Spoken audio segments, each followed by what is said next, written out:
coming to you live from Tennessee, from the east to the west. We are talking Cowboys everything.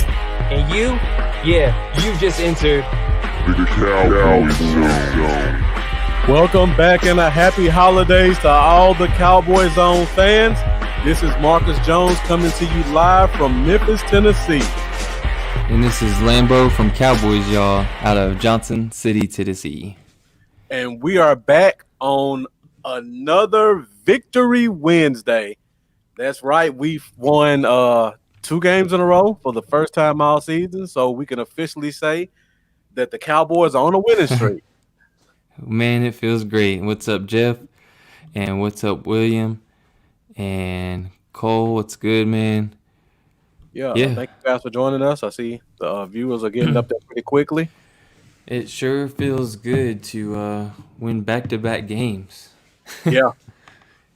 And in the fashion that we won them, too, in convincing fashion. Yeah. Fun wins. Getting 2 more. It's so funny when you think about it. Oh, thank you, Jeff. I'm about to put them on in a minute. I'm bored. I'm trying to see these comments, and I just realized neither one of us got our glasses on. I got to put mine on because these comments are getting kind of blurry, and I was like, why can't I see them like I normally do? I'm wearing my contacts right now, or I wouldn't be able to see either. I only do glasses when I read small print, so I usually just don't wear them unless I'm in front of the computer. Hey, Rosie. What's up, Eleazar? Yeah, that's a good catch too, Cole.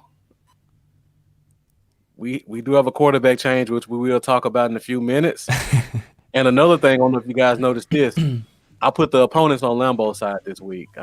I just now noticed it. That's disgusting.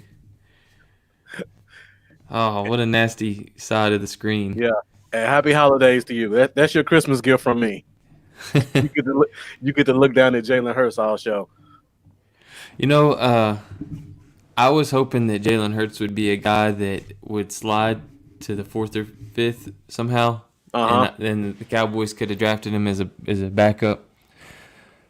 I like him a lot coming out of college. I'm honestly more scared of Hurts than I would have been of Wentz had Wentz been starting. I like Hurts. Talk about that for sure. Yeah. Yeah, I had to put my bias aside a little bit when they drafted him because I know a lot of people, as soon as they drafted him, are like, "Oh, he's trash." But I'm like, "Nah, I think he's gonna be a good quarterback."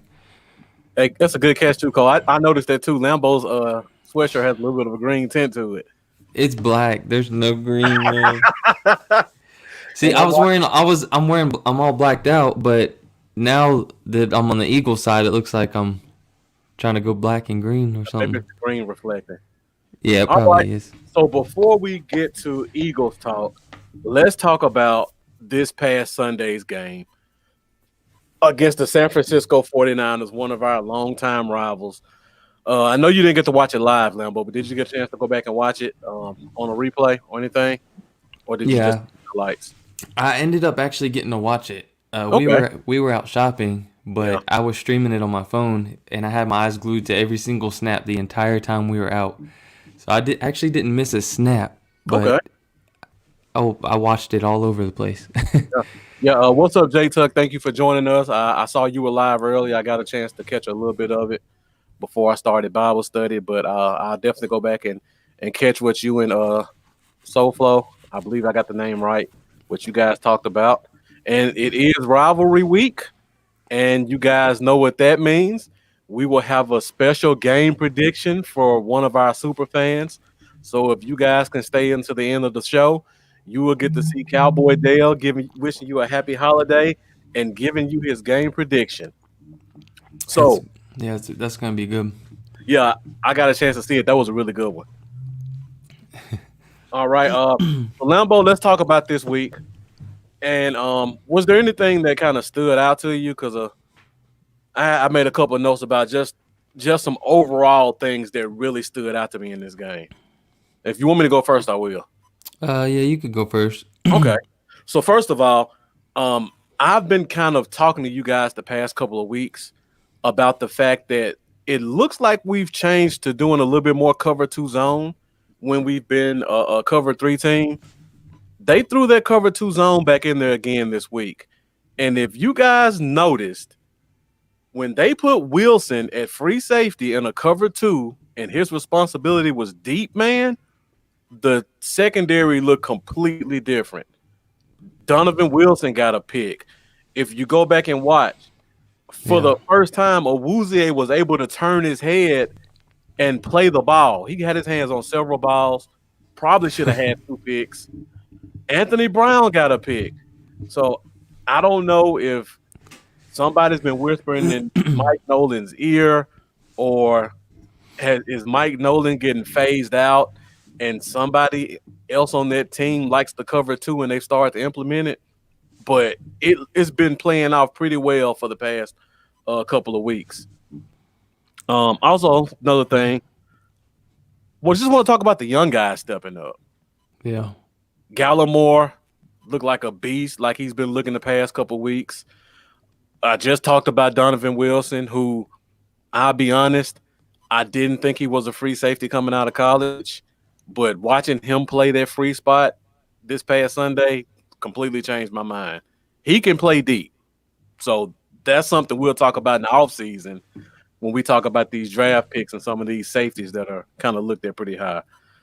And one more thing I noticed, we had a couple of Francis Bernard sightings, but they were on special teams. Yeah, he made some good special team stops. He was the only person I've seen all year who probably made more special teams plays than Goodwin. Like, Goodwin's a beast when it comes to special teams. But I saw Bernard beat him down the field a couple times for some tackles. So that plus the combination of Van Der Esch out, maybe we may see Bernard on the field on defense this week. Yeah, I know Strong Lee's getting a start, I believe. But I think Bernard definitely, that could be a blessing in disguise. Yeah. Another thing is there wasn't a whole lot of cute plays, as we call them. There was one. It was I believe it was a reverse on that we lost some good yardage on, but yeah. But yeah, not a whole lot of cute plays, and Tony Pollard did get 2 touchdowns. I predicted 2 touchdowns. He did. You did predict that. It's 120 yards and 2 touchdowns. I think if you go total yards, I think he had 132 and 2 touchdowns total if you count the receiving. Actually, I like what they did getting him involved in the pass game. He led the team in receptions with 6. Yeah, I mean, he's a receiver. His whole career is a receiver. So that's awesome. When you got the receiving talent we had on the field and he catches 6 balls, that's good. Yeah. Yeah, we are gelling at the right time, Cole. Trying to make that playoff run. I like that too. I was instantly, as soon as I seen him take off running, I was like, "Ooh, them coaches are gonna get him." Yeah. But I would have did it too. Let me ask you this question, because somebody on one of the broadcasts brought it up. This was our first kick return since like 2003. Yeah. Was that last kick return the Randall Williams on the same thing where they did the onside kick and he ran it back? Was that the last kickoff return? Yeah, because that came after Woody Dantzler's, right? That came after Woody, right? Oh, wow. Do you think our last 2 kickoff returns have been on onside kicks? I don't know. I have to go back and look at that, but I remember somebody said the last one since like 2006 or something. I was like, was that Randall Williams? It might be. Yeah, it's been turnover city the past 2 weeks, Jack. Dwayne Harris never took one back. I don't know if he took one back on kick return. I know he took it back on punt. Yeah. Yeah. Yeah. And that's a good question, Cole, about the fullback. Just to give Pollard some help, maybe. Yeah, and also his frame ain't quite as big as Zeke's. Yeah. And also, if you guys remember, the last time Zeke missed a game, Olawale was our running back. It was just him and Pollard. So maybe they activated him as another running back option. You just never know. Because I don't remember really seeing him play in the fullback position. That's true. That's a good point. That could be what it was. Maybe they knew how comfortable he was with the playbook, and so. Yeah. And I don't care for the screen at all, Mendoza. I'm sick of seeing it. Whenever it's 5 wide, we already know it's going to be a screen pass. Let's just take it out the playbook right now. And also, Noah Brown got a lot of targets. He did get a lot of targets. I don't know what was up with that. Yeah, I was listening to the post-game show with Star Gang on Sunday, and I know Jay Tuck pointed that out too about Noah Brown. And I mean, I think it could have just been the plays. They wanted to run quick slants and quick outs, and that's kind of Noah Brown's wheelhouse. That's the only thing I can think of as to why he got so many targets in that game. Oh, one more thing about this game that I noticed. This was probably the first game I can remember where all 3 phases played well. Like this is the first time I can remember special teams was on it. Shouts out to our new punter. Yeah, that kid has been balling the past couple weeks. He has. It almost makes you kind of forget about the guy you've been pushing all season, Lambo. Yeah, I wanted Marquette King all off season, but hey, I like this guy. Yeah. Either way, we needed an improvement at that position. Yeah. So he's doing really good. I think he had one beautiful one, but we had a penalty on the play. Yeah. I think it was down on I think the one. Nice wonder. Nice wonder. Let's hope he sticks around and he doesn't get the Cowboy 4 bad treatment. Yeah. I don't want to see Jones come back next year off that injury, and this kid's been giving us 2 or 3 weeks. Jack, I saw the injury report today. He was on the practice field. He wasn't one of the guys listed as not practicing, so I think he's good. Yeah, it appears he's gonna play this week. And I don't know if this will be something he was gonna go over later or not, but why is Trayvon Diggs gonna be on rotation this week and not starting? Because I came across that on the internet. My only thought on that one would be maybe they're still trying to phase him in slowly. The injury? That injury. I mean, we are technically making a playoff run here, so you want to make sure you have all your guys healthy for the playoffs. And this is probably the second week in a row that our top 4 corners are all healthy. So as much as people bag on Awuzie and Brown, and they've been here 4 years and they've been starters for 4 years. They're not giving us what we want, but they are starting level cornerbacks on this team. For sure. And like I said, the combination of that plus those cover 2 looks we've been doing and finally allowing them to not have to play man and not be able to look back for the ball, it's changed how they look to me. They looked a lot better this week. Yeah, and Cole, you're right. Ease your guy back into it. This playoff thing is serious right now. We have a real opportunity. The Redskins are the football team is doing football team stuff, slowly falling apart. They almost didn't have a quarterback this week. Yeah. But they can't even suspend him, and they better hope the league doesn't come in and suspend him. It's starting to get pretty realistic. Yeah. That we might sneak into the playoffs with this team. That would be interesting. Yeah.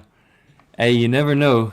You never know, man. Like, crazier things have probably happened. Maybe. I don't know. But that would be one for the history books if we won a Super Bowl with this team. That would be wild, man. To me, it's wild just even considering we could make the playoffs.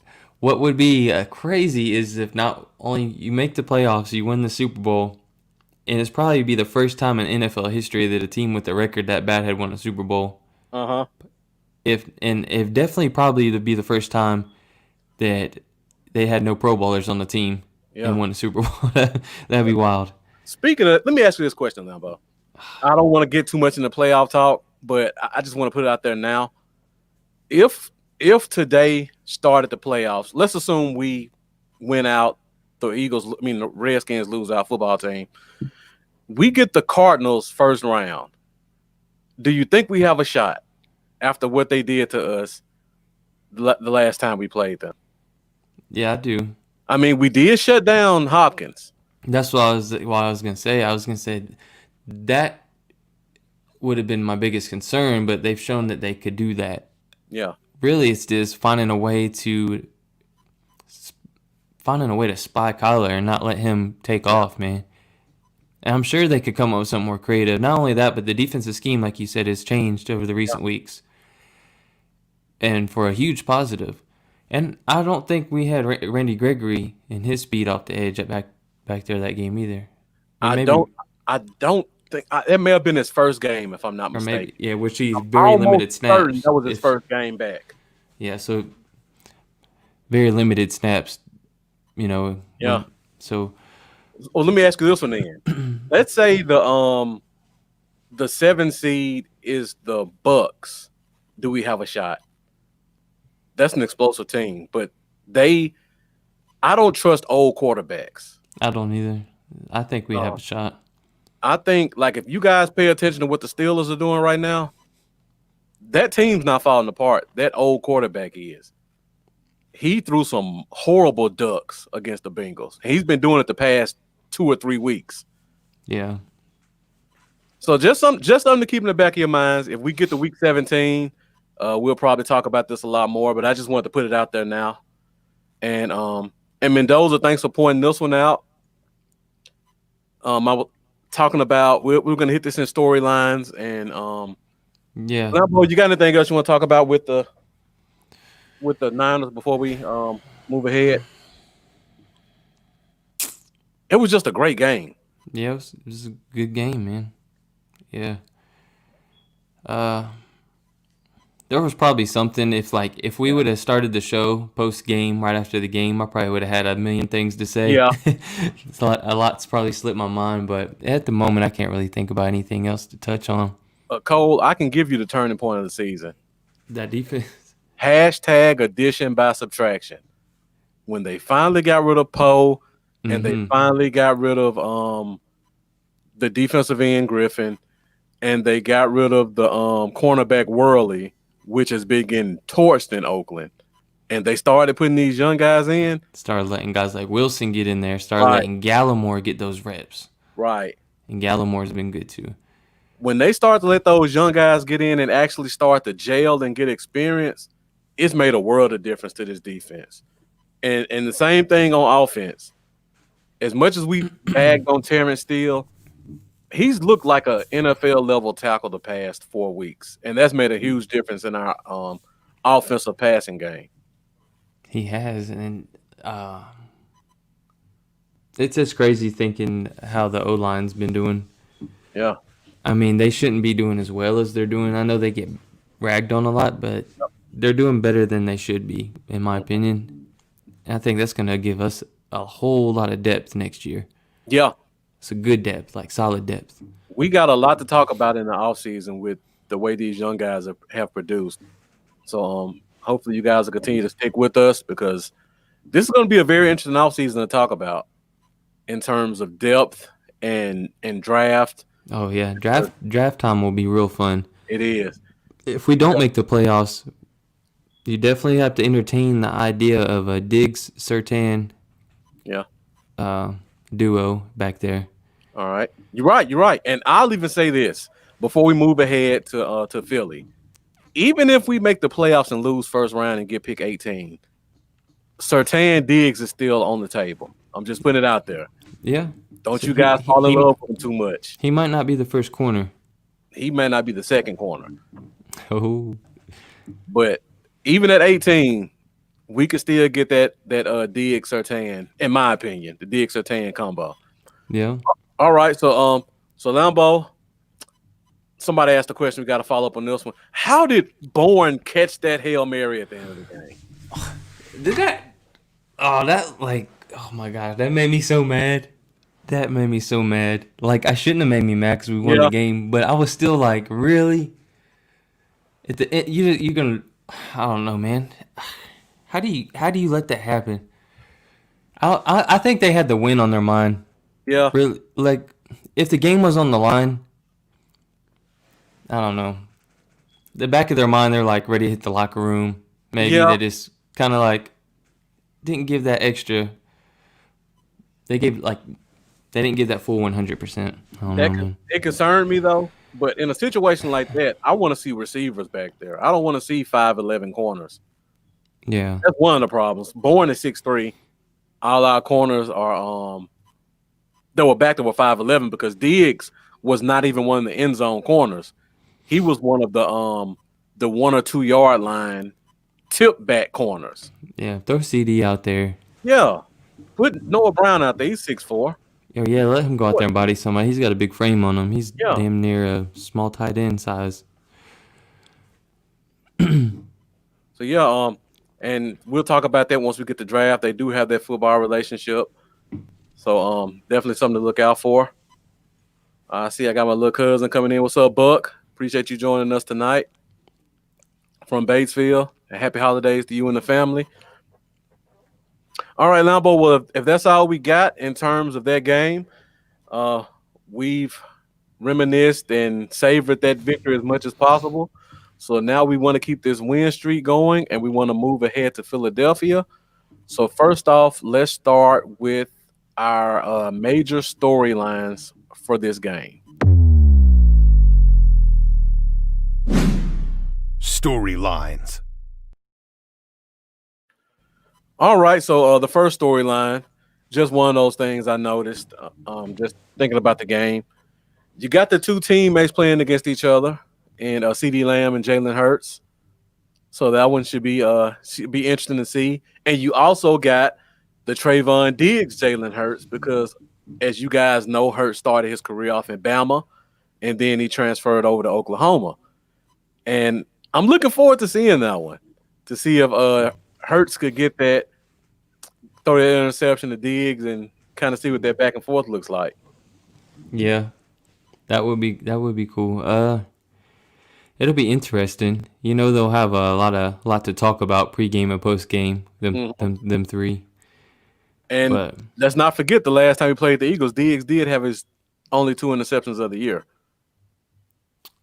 Was that the Eagles game? That was the Eagles game. Yeah, it was Wentz. I wish Wentz was starting. It was Wentz, but he got 2 interceptions.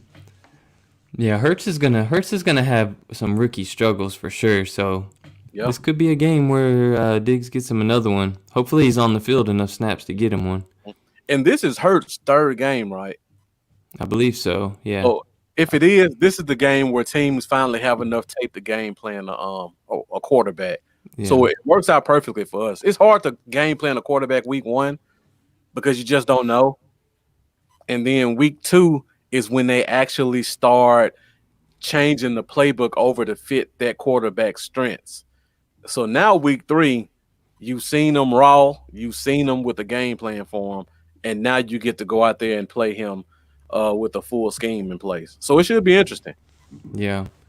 Where do you think if Hurts remains on their roster as the starter the rest of the year, where do you think Wentz is at next year? I have this really weird feeling that he could end up in Washington.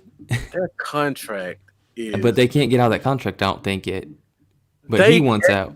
They can get out of it, but it's gonna hurt. No pun intended. I just thought about that. Yeah. That contract, because I looked this up. This is a pretty big number. Wentz has a $21 million guarantee that kicks in the 3rd day of the league year. So they would have to trade him before the 3rd day of the league year. And even if they did trade him before that date, they would have a $34 million dead cap hit. But I think his salary would be $35 million. So technically they would save $1 million if they did it. They would just have $34 million a dead cap or something to that effect. Yeah. And like Mendoza said, if they do it after the 3rd day of the league year, then that base salary becomes guaranteed, and then the dead cap hit is $59 million. So they have to act fast if they want to trade him. That'll be interesting to see what happens there. And the other problem on top of that is, like I just said, he has a $21 million guarantee. So whoever trades for him, you're gonna have to cut him a $21 million check almost the day you sign him. Yeah. So it's gonna be interesting. It'll be a lot of quarterback controversies going on in the offseason. Sam Darnold, guys like that. Yeah, and like William just said, then you throw in the way their GM has been kicking the can down the road, as some of the experts like Pat Kerwin say, kicking that salary cap can down the road and letting that number build up. And now they're $70 million over the cap, and they really don't have anybody they can cut to get under that. So they may have to go to Wentz and restructure his deal just to get under the cap. Yeah. So it's going to be interesting to see what they do. Yeah, I could probably name about 5 teams that would be interested in a quarterback. The Niners, the Colts, the Saints. This is Drew Brees last year, guys. Sorry to tell you. The Bucks could be interested, and the Patriots. Steelers and need to start looking. That's true. That's true. I thought you remember my buddy Somali gets on here sometimes and watches. He's a huge Steelers fan. Well, we talk a ton of draft when it's draft time, and I was sitting there telling him, man, if I was you guys, I would draft Jalen Hurts. Mm-hmm. He's still on the board. They didn't take him, and the Eagles took him. I really thought he was going to go to the Steelers. I really thought that's where he was going. It surprised me that the Eagles took him in the second round.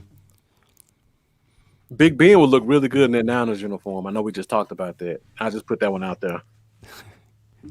He would look really good in that Niners uniform. I'm not a Niners fan. I just see his skill set fitting their team. It's almost built like the Steelers are. They don't throw it vertical. Everything's horizontal. Their best players are tight end. Strong run game. I just think that would be a great fit for him. Yeah, but that's off-season talk. Let's talk about these Eagles. Yeah. So some more news. It looks like Van Der Esch may have a high ankle sprain, so he may be out a couple weeks. Marlo, thank you for joining us, and happy holidays to you and all you guys who are joining us right now. So Sean Lee looks like he's going to be the starter this week. Yeah, and I think I seen the LVE could have some kind of.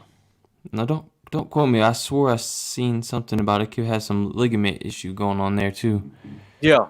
But yeah, that'd be interesting. Sean Lee, I know he's ready. I mean, I don't know if his body's physically ready, but his mind is always ready. He seems pretty happy about it. Yeah. Mendoza, I don't know what's going on with Gifford. I know he was suspended about 2 weeks ago for I think a PED. Yeah. Thing. So I'm still waiting.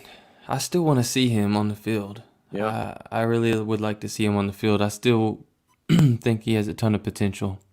I think if something happens to Sean Lee, or even in the rotation, I think it's going to be Joe Thomas next man up. Yeah. I would love for it to be Bernard, but I feel like it's going to be Joe Thomas. Yeah, definitely. Yeah. And Jeff, from the way things are going, it looks like it might happen later. Yeah. I think it's going to happen. But I'm looking forward to seeing Sean Lee in this game. Playing against a rookie quarterback. He's a smart guy.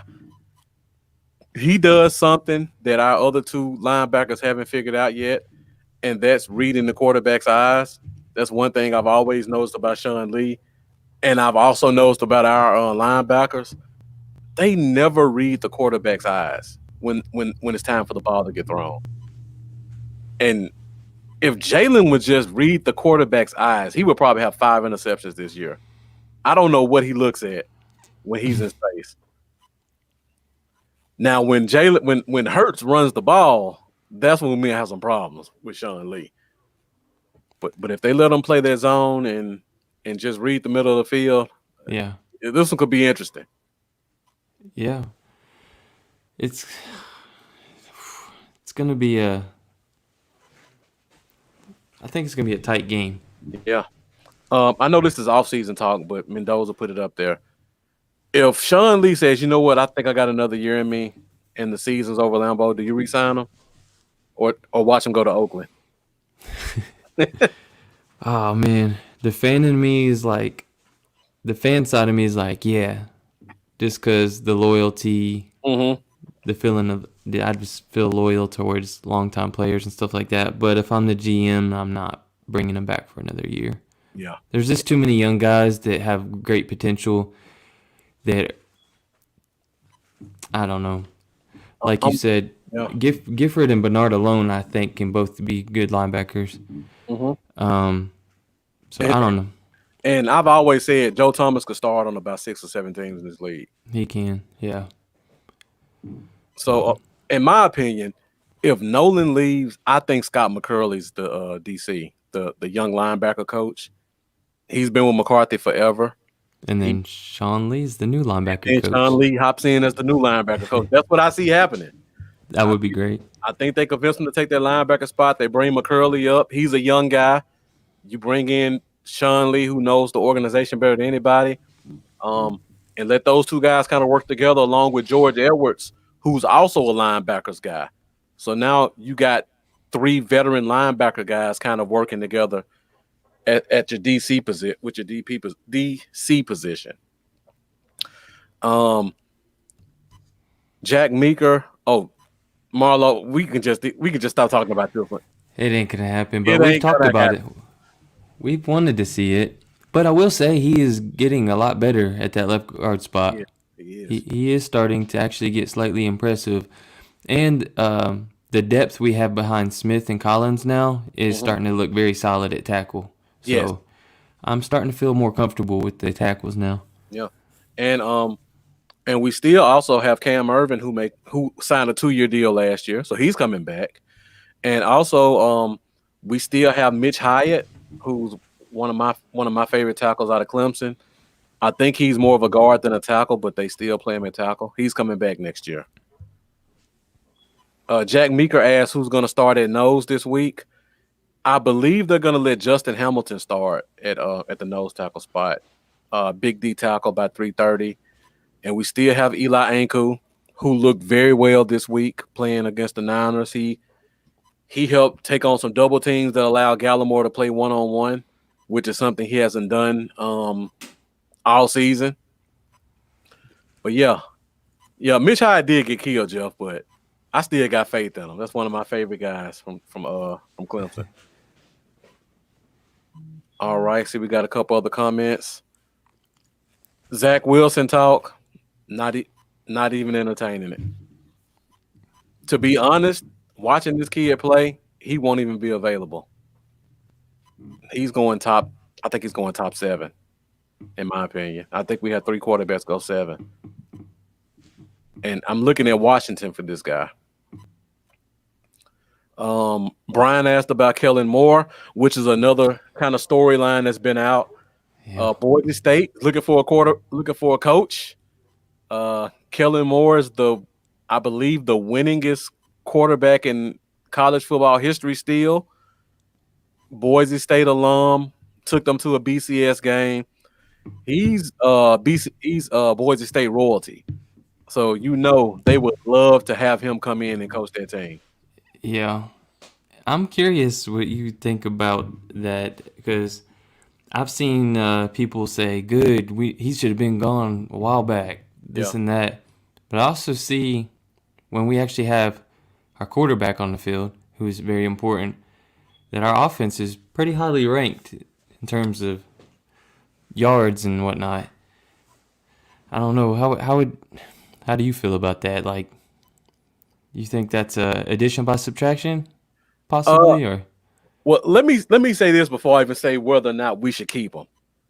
The average, the top level NFL coordinators make about $1 million. That's top level. I would probably say Kellen Moore's probably making just below that, 800,000, 900,000, something like that. The average college coach for a top college averages $2 million. And they normally sign deals that are at least 5 years. And those deals are usually 100% guaranteed. So even if the fan base and the alumni run a coach off after 3 years, the school still has to buy him out for that deal that he signed. That sounds like a good move to make then. So we're talking about $800,000 to be the coordinator or $2 million to be the head coach at 100% guaranteed. If I'm Kellen Moore, I'm looking at that and I'm like, you know what? They love me. I'm probably going to get 5 years just off of the hype train and the love that they have for me. That's $10 million I don't think I can turn down. Yeah, it probably won't really matter what we think about him or what the Cowboys think about him because he'll probably take that and run. The only way we could keep him is if they fired McCarthy and gave him our head coaching job. That's my opinion. Which won't happen. I don't think that'll happen, but stranger things have happened. But that's the only way I think we keep Kellen Moore if there's serious consideration for him as that head coach for Boise State. And if that does happen, it'll be interesting to see where we go from there. Yeah, that would be interesting. I don't know where we would go. Would it be my thoughts would be we would probably bring Joe Philbin up and probably bring back Colombo. That would just be me connecting dots. Yeah. McCarthy loves Joe Philbin as his OC. And I feel like the only reason Philbin's not the OC is because Jerry wanted Kellen Moore to stay. Yeah. So that's a lot of interesting talk that we'll have in off season when we start connecting these dots. Romo leaves the booth. Here he comes. OC. All right. Romo makes $14 million. Yeah, he's living good. He's living good. He would not take a head coaching job. That's a pay cut for him. Yeah, not only that, but the time away from family. Yeah, it'll never happen. Like as a fan, I would love to see it, but it would never happen. Never happen. I mean, maybe in 20 years. It took the Raiders $10 million to get John Gruden out of the booth, and John Gruden wasn't even a top paid commentator. Right. It would take $20 million a year to get Romo out of the booth. And Jeff, like I said, McCarthy loves Joe Philbin. If something would have happened to Kellen Moore, I think Joe Philbin would be the OC. I don't think we would go outside and bring in whatever hot name people are going to throw out there. All right, you guys are really bringing the comments. We're at 38 minutes, and we haven't even finished storylines yet. So thank you guys for keeping the show going. And again, happy holidays to all you guys who just joined us. We normally try to stay at 40 minutes, but I think we may go to an hour tonight because we still want to talk about a couple of matchups and get these game predictions in. So let me hit the last storyline now, but before we go, the last storyline is Zeke Elliott says he's on pace to play this Sunday, coming off that calf injury. And I don't know if you've ever had a calf injury before, but that's almost like a Achilles. It's painful. Yeah. I think it's a 3 to 6 week injury, and I feel like he's kind of rushing himself to come back if he's saying he's on pace to play. I kind of feel that way too, and I know players say it ain't all about stats to them, but I think in the back of his mind he wants to get past that 1,000 mark. Yeah. And he saw Tony Pollard go for over 100 yards total offense, 2 touchdowns, 40-yard run, and he's kind of in the back of his mind like, I don't know if I can let him do that 2 weeks in a row. Yeah, 6 catches, 63 yards. Yeah. Like right now, they're just calling it stupid fan talk. But if we see that for a couple of weeks, you got to start to really think, you know what? Can we bring in a lesser back to pair with Pollard and let this thing roll? It's a touchy subject because it either makes some fans really mad, or they agree. I'm kind of that guy that's like, I was happy when we drafted Zeke. I love Zeke. I'm a Zeke fan. I own a lot of Zeke gear, so I'd definitely be sad to see him go. But at the same time, I try to think a little bit realistic with the way the cap is right now and stuff. Exactly. And it's not smart. It's really not smart to carry that much money at the running back position.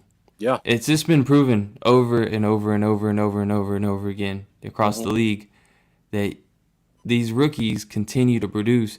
It seems like if you look at a lot of these guys, a lot of them, their best seasons come on that rookie contract. Yep.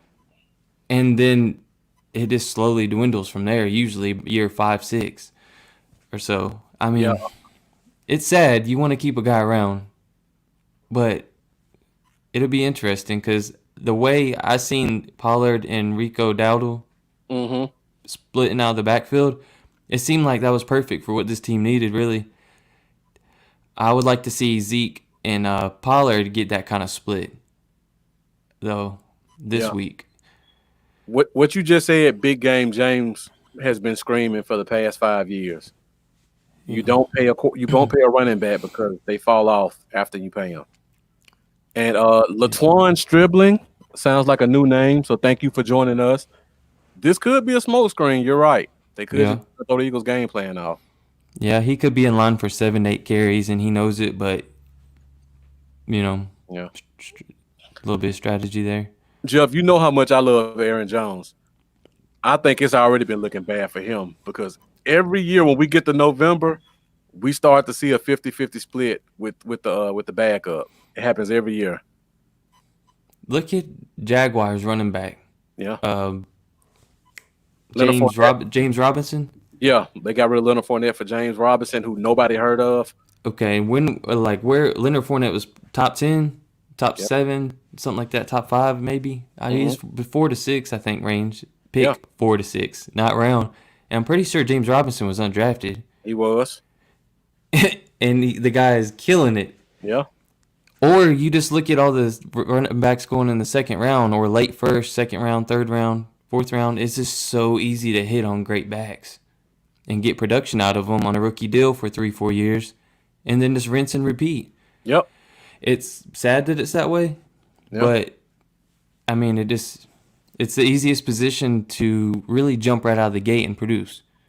And going back to what Mendoza said, if the shoes start to drop and the chain reactions go when Kellen Moore leaves and we go to a West Coast, the West Coast, I mean, Zeke is an amazing running back. He could fit any scheme, but it's not a perfect fit for his skill set. It fits more of a Tony Pollard type guy because you're almost going exclusive shotgun and every player is treated like a receiver. The short pass to the running back is an extension of the run game at that point. I absolutely love Zeke running the ball, but I will say it brought a little bit to this offense when Pollard was able to get out there and really get those targets in the passing game like that, just because of how quick and fast he is and how good he is as a receiver. Yeah.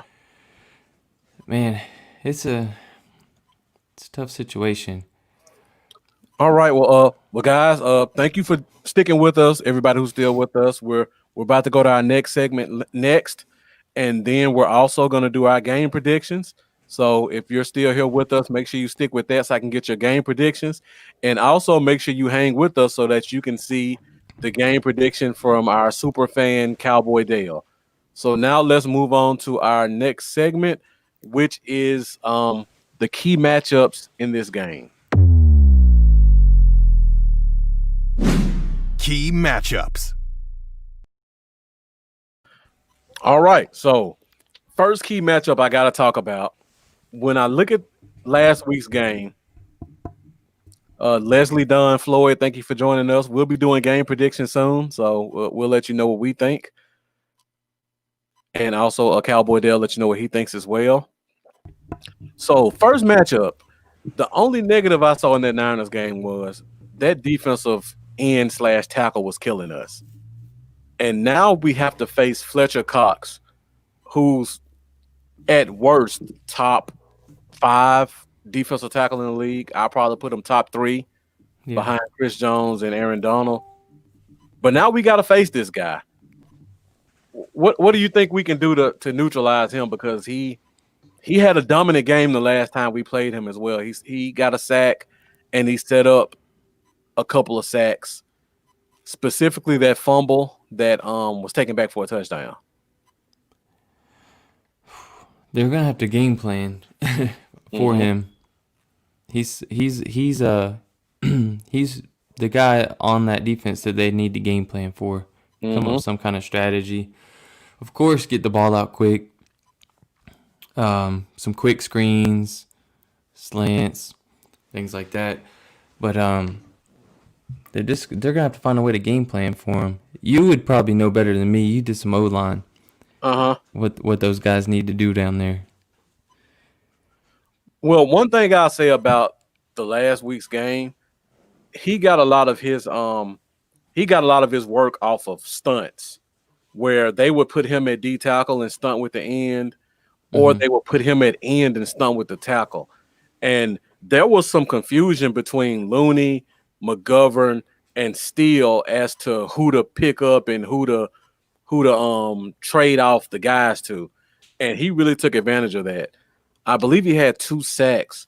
One of them, I think it was playing end, and McGovern and Looney just got confused, and he just had an open run. And then the second one, it looked like it was supposed to be a double team, but somebody didn't help, and he was able to take advantage of that inside leverage not being there and just beat the guy inside. So the Eagles don't do a lot of stunts, so that works in our favor. So hopefully if they play him straight up, they won't do the same thing Armstead did. One thing I do know about the Eagles is they like to put Fletcher Cox one-on-one with the weakest spot. So yeah, talked about how good Connor Williams has looked the past couple of weeks. Don't be shocked to see him line up in front of Williams quite often to see if he can take advantage of that strength difference. Yeah, that'll be the biggest thing, the strength difference there.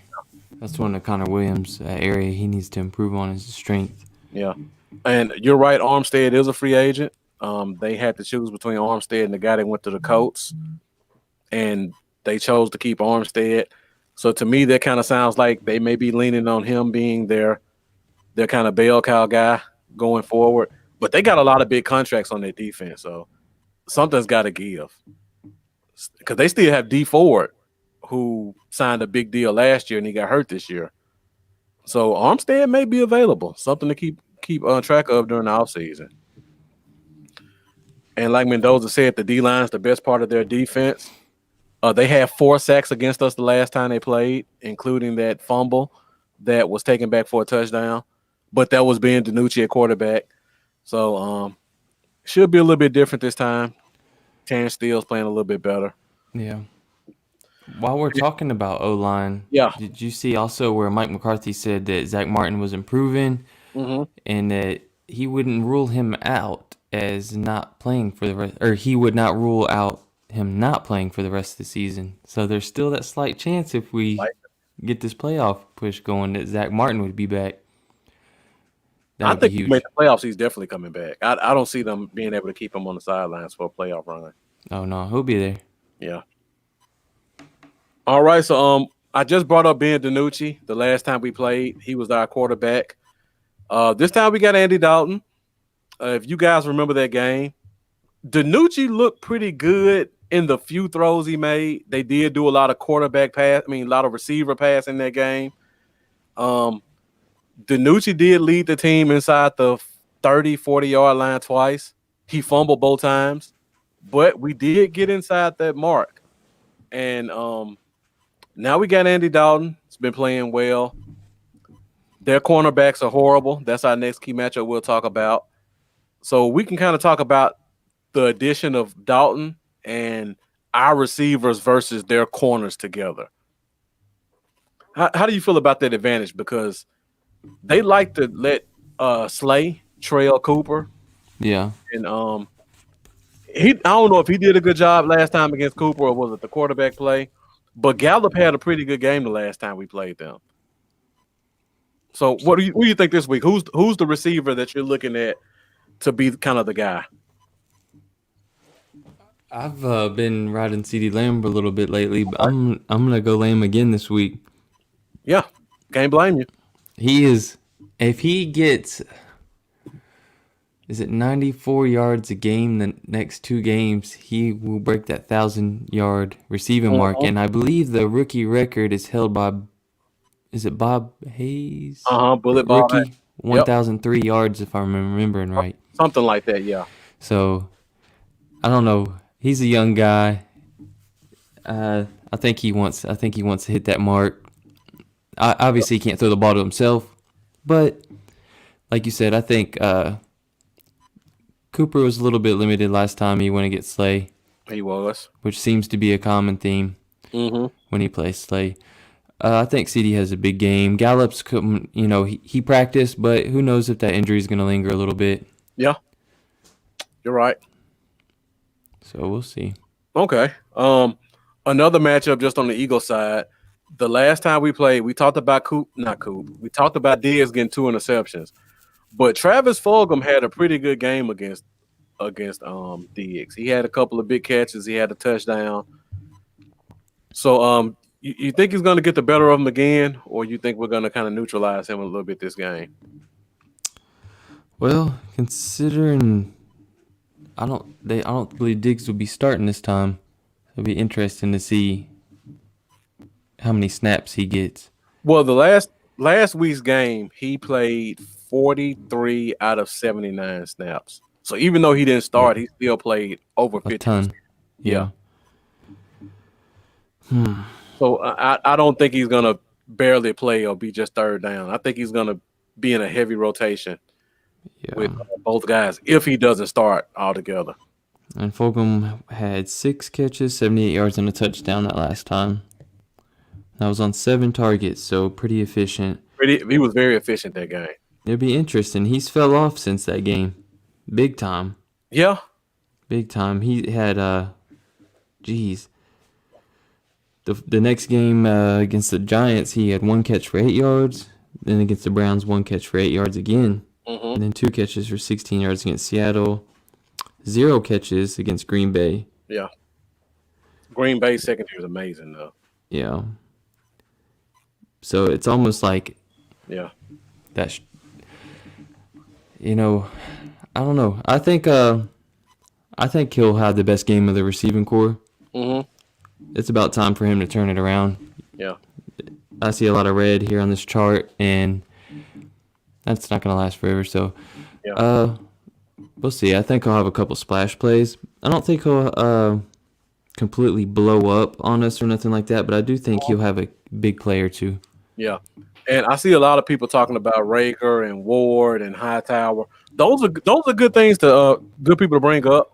What I will say about that is, when you have a quarterback who's been your backup all year, he's normally playing with the number 2 receivers, the Greg Wards, the Hightowers, the Ragers. So when he gets the chance to start, those are the guys he has chemistry with. And Fulgham has been pretty much their number 1 guy all year. So I could see it being not Fulgham just regressing. Hurts is just more familiar with those receivers, and that's kind of who he looks at. They're young rookies and young guys as well.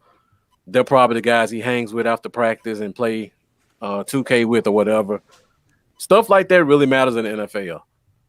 But I wouldn't be shocked to see Fulgham have a decent game this week. But I'm watching Rager inside in that slot also because he's kind of been stepping up lately. All right, so somebody else, I think it was Mendoza, brought up another key matchup that I wanted to hit on. Let me see if I can find it. It was related to our defensive line versus their offensive line. Lambo, if you see it, let me know. Okay, it was Marlowe. He says the Eagles' offensive line versus whoever is our nose tackle and 3 tech. And to me, this was going to be really interesting because they got a lot of backups inside. Gallimore's playing well.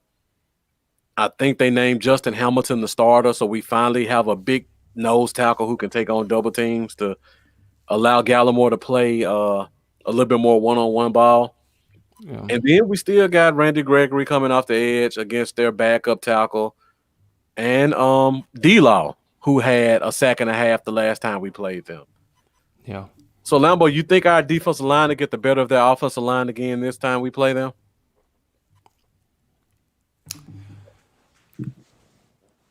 Actually do. I think so. Defensive line has looked good the past 3 weeks. It has looked good. I feel like it's going to continue to improve. And And I feel like this is a gut thing. I don't really have anything behind it to go off of, but I feel like Gallimore is going to show up a lot this week. I do too. I just have a really good feeling about him showing up this week. So, and I see people coming in with my last key matchup, and that's Dallas Goedert versus our linebacking core with the elder statesman Sean Lee now replacing Leighton Vander Esch. And then we know what Jalen does when he is playing in coverage. Oh, here's something else I want to point out that I thought was funny. Every major play Donovan Wilson has made this year has been on the guy that Zeke's been covering.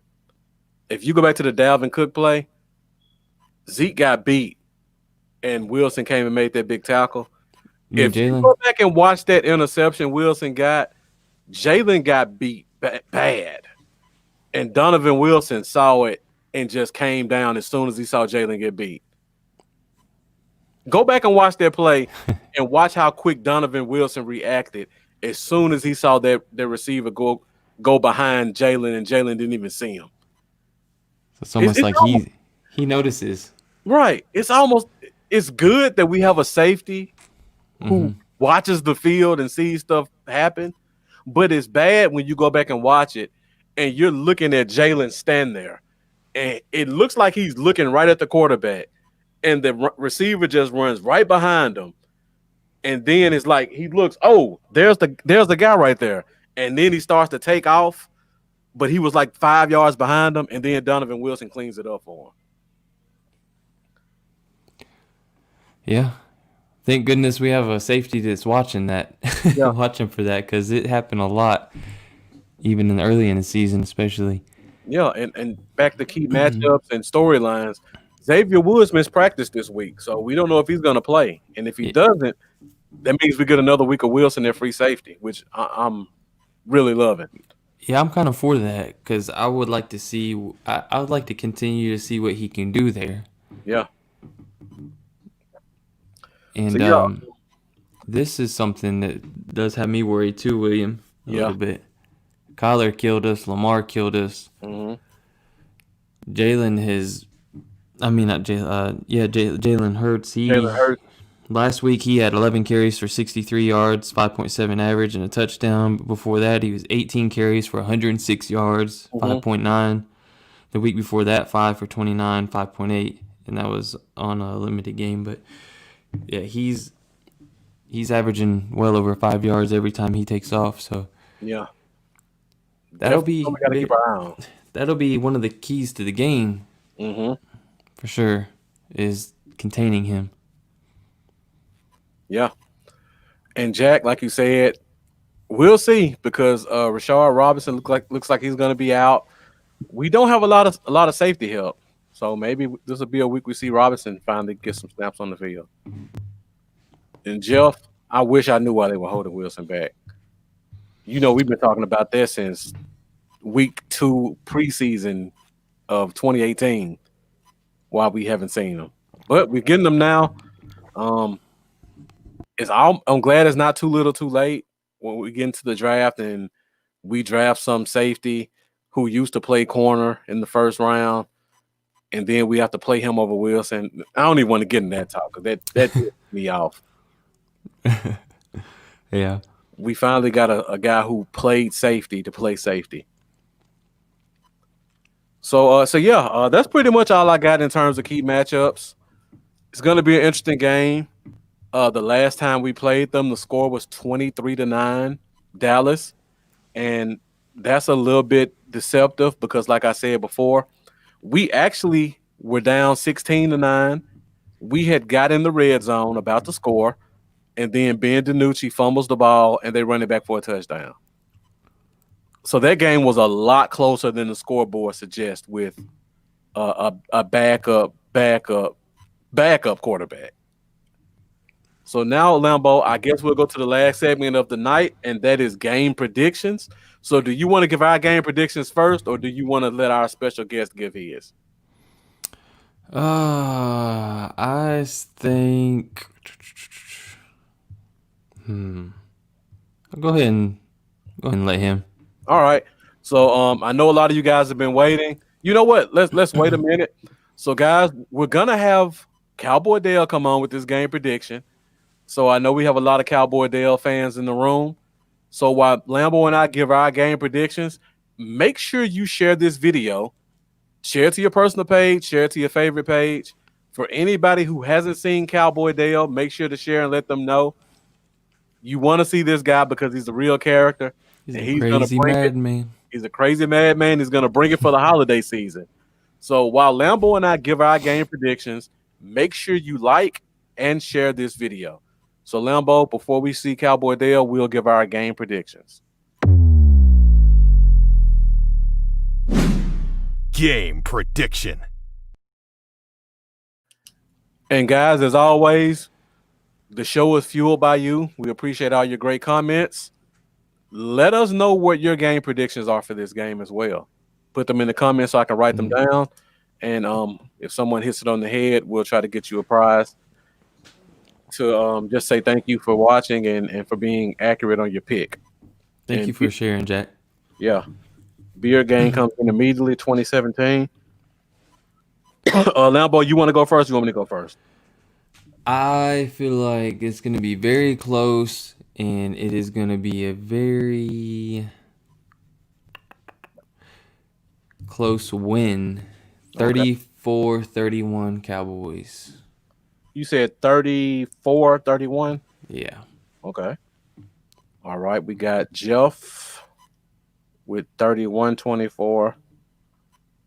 Jack. You know what? I'll write these in while people watch the video because I see they're coming in pretty fast. All right, for me, like I said before, last game was a lot closer than the scoreboard suggested. I don't think Hurts is gonna have 3 turnovers like Wentz had. I do expect a turnover or two because our defense has been playing well. I don't expect us to turn it over in the red zone like we did last time. Like I said before, we could have won that game. I expect that that Andy Dalton will capitalize on the stuff that Ben DiNucci didn't, because we should have had 17 points. He gave up 2 touchdowns, and we had to settle for field goals. Yeah. Yeah. It's crazy when you think about it. We had Ben DiNucci in that game when we got in the red zone, 6 times? 2 times were turnovers, 3 times were fumbles, and 1 time was a sack where he got us out of field goal range. Yeah. So we got in the red zone 6 times with this guy, and he just didn't capitalize. If we do that this week, we should blow them out of the water. Yeah, I agree. Yeah. I mean, if we get in there if we get in the red zone 6 times, we should win this game. Yeah. And I think that's kind of some high scores. I think you guys are kind of thinking the same way I'm thinking. And Lambo with 34 points, I'm pretty sure you're probably thinking the same thing. Yeah. So I don't expect it to be as high as some of you guys are putting. I'm putting the score 27-17. Okay. I'll take that. Like I said before, they should have only had 16 points last time we played. And they got a lot of stuff off turnovers. I think we score a couple times, a couple touchdowns, a couple field goals. So 27-17, I think that's going to be the score for me. And now you guys keep your comments coming in with your scores. And without further ado, super fan Cowboy Dale will be giving us his game prediction. So guys, be sure to share this. Be sure to like it. Let us know what you think.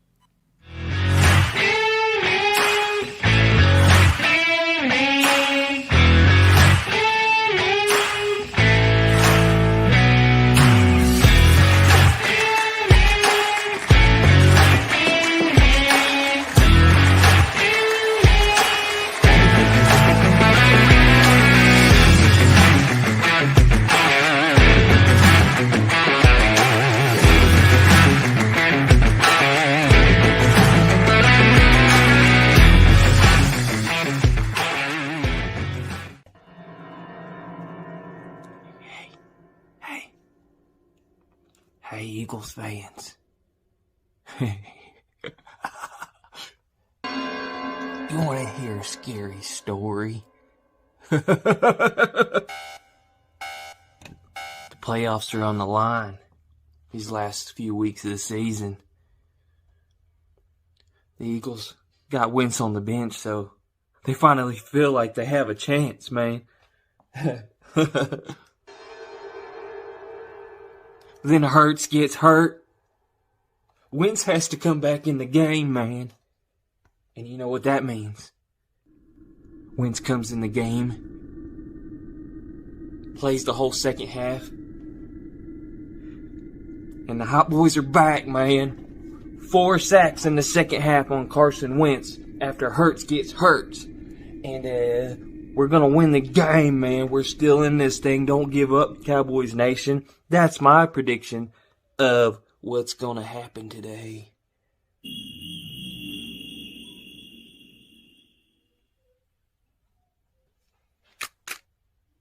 Cowboys are going to win 28-24, man. Hey, we're going to clip them wings, baby. Ow! That's how Cowboy Dale does it. Hey, man. For real, though, hope everybody has a Merry Christmas, man. And a blessed Merry Christmas.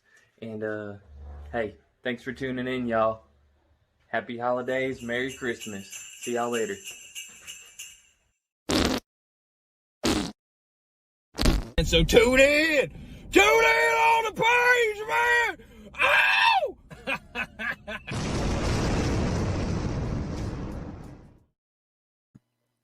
All right, guys, and there you have it. Game prediction from your favorite super fan, Cowboy Dale. Horror movie sound effects are on point. So Cowboy Dale has a score of 28-24. All the scores look pretty close this week. Nobody has the same score. Let me see. Yeah, nobody has the same score. Everybody has them high 20s, low 30s. So it's gonna be interesting. See if anybody hits it this week. You know what? I just realized Bobby McClain is not tuned in. He would have liked that one. Yeah. So now you got to post it and tag him in it since he's not here. Sound effect. He loves the Cowboy Dale videos. Yeah.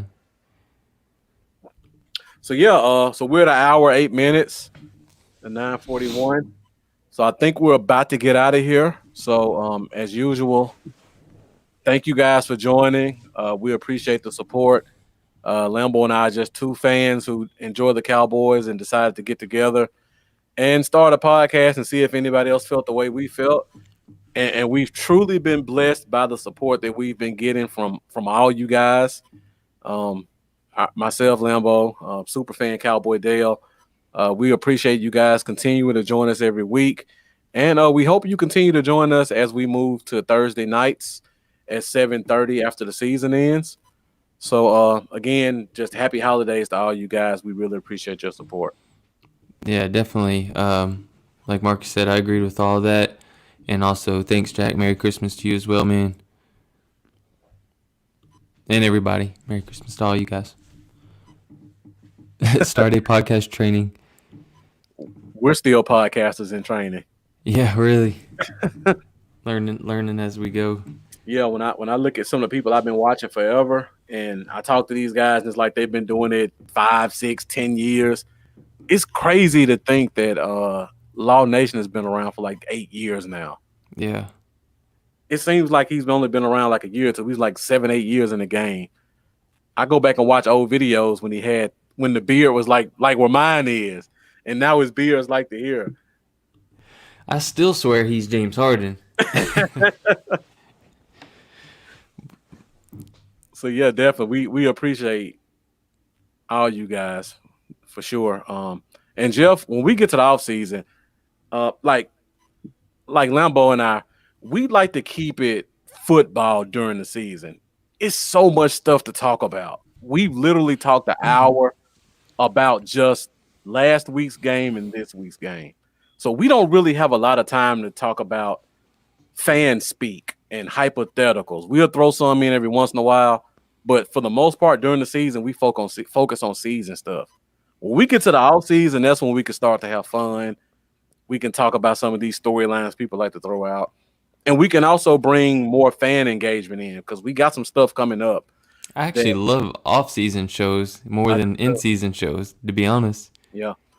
Yeah, off-season, we're going to have some guests in. We're going to have fans coming in. I'm sure we'll have fans, former players, probably get cheerleader, some stuff like that.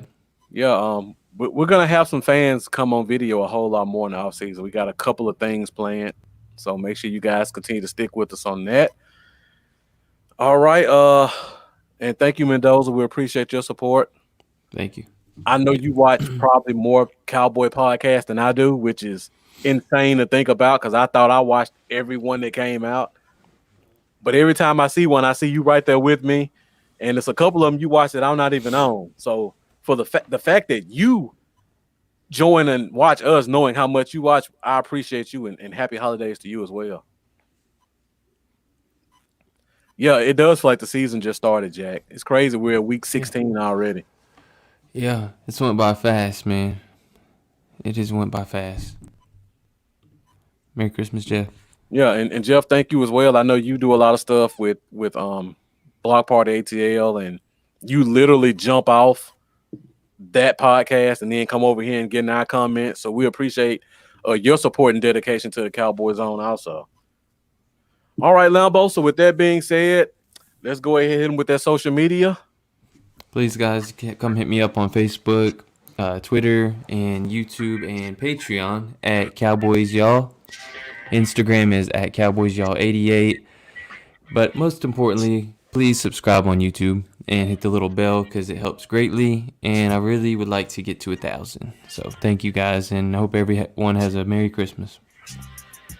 All right, guys, you can find me on Facebook at Bluff City Cowboys. You can find me on Instagram, Bluff City Cowboys. I promise I'll try to do better on Instagram. I rarely post on there. Twitter, I'm at Bluff Cowboys. And like Lambo said, you can find me on YouTube at Bluff City Cowboys. Make sure you hit that subscribe button, and also make sure you hit that little bell so that you'll be notified anytime that we go live. I think that's pretty much it for the Cowboy Zone. Again, happy holidays to all you guys. We hope you enjoy your holidays with your family and your friends. And we look forward to seeing you guys this Sunday at 11 a.m. Central Standard Time for our pregame show where we'll do bold predictions and update you on the injury report. Lambo, got anything else to say before we get out of here? I do want to mention anybody that like the Cowboy Dale stuff, you can find those videos on my Cowboys Y'all page, all the old ones that he's done. And in the off season, I will have Cowboy Dale videos a lot more, so that'll be something to look forward to, once we get out of the season, a lot more of those videos. So thanks again for watching, guys. All right, guys, thanks for watching again, and happy holidays to you guys. I'm Marcus, this is Lambo, and we are out.